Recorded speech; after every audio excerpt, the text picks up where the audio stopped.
Hey guys, Dr. Ben here at Faith Well Centers. Welcome, and let's talk about low ferritin, low iron, anemia. So many of you guys get diagnosed with this but don't know what to do besides, hey, go to the health food store, take some iron. Let's give you this infusion of iron, but you've got to know the why. And this is the most important part when you start thinking about any health condition out there, but especially when we're looking at low ferritin. So ferritin numbers, here's the numbers you need to be looking for. So go ahead and bring out your blood work and write this down. So 40 to 125 for women, 40 to 150 for men is where you want your iron, your stored iron, your ferritin number to be. If you're under 40, that's going to be low. So in the 30s, you may want to take a little bit of iron supplement. In the 20s, definitely want to take iron supplement. In the teens, absolutely in a high dose. And then if you're in the single digits, you may actually need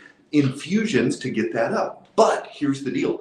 Taking iron will never fix the why that you're anemic, the why that you have low ferritin. So let's get into the why, because this is the crucial part that so many people are missing, and they go to their doctor and they expect a solution, they expect a cure, they expect to be fixed, but they give them a symptom changer. They give them an iron supplement, they give them an iron infusion, and you're not getting to the root cause. So the number one reason why we see low ferritin, why we see gut issues causing this, is because of what we call leaky gut, malabsorption, intestinal permeability.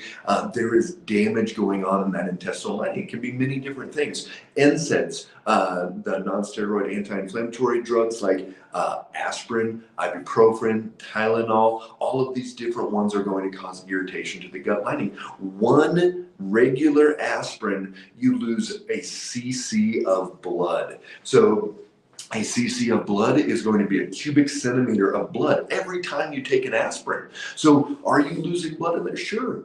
But what's ultimately happening? You're irritating that gut lining.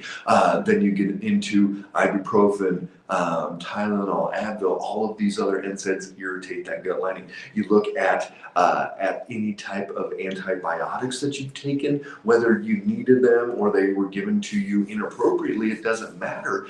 You need to definitely rebuild that gut lining. If you've been on antibiotics, you need to re-inoculate, bring in good bacteria, and that's going to be a huge part of this healing process for that gut, and to ultimately bring up your iron stores. And then you get into, so we've got the NSAIDs, we've got the antibiotics, chronic stress. If you are under chronic stress, if you are taking care of mom who's got Alzheimer's, or you're going through a divorce, or whatever it is, you need some gut support. And glutamine is going to be a great place to go for that. Just taking a regular, steady stream of glutamine can be very helpful if you're under chronic stress. You need to deal with all of that stress and deal with those issues, but ultimately taking something to support that's going to be helpful. Then you have to look at infections. You could have bacterial infections, yeast infections, different type of infections in the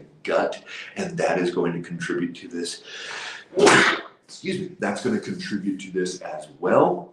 So then you need to do some kill off. Oil of oregano is a great place to start. We've got one of my favorite on f8wellstore.com, our Oregano Max. Take 2 to 3 times a day, and then you bring in some probiotics, and that is a great way to get some kill off. So you've got to go through and figure out why your gut lining is irritated. Start reversing that by doing these good things, but also stop doing those things that are irritating it in the first place. So you can heal, you can build up your iron stores without just having to go on medication and taking supplement and taking infusion, because that will never fix it. Because if it's fixed and you stop taking it, guess what? It's going to be fine. But if you are taking iron, if you're taking iron infusion and your iron's coming up, and I guarantee you, if you did not change anything else, if you didn't fix any of the reasons why, it is going to cause this to come back. And as soon as you quit taking it, it'll be right back. So you've got to take a step back. You've got to figure out the why.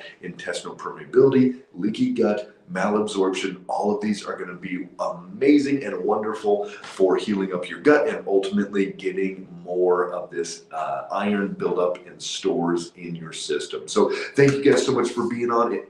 Put down below what your ferritin levels are, where they're at, and what you're doing and taking for that. Good to see you guys. Stay strong.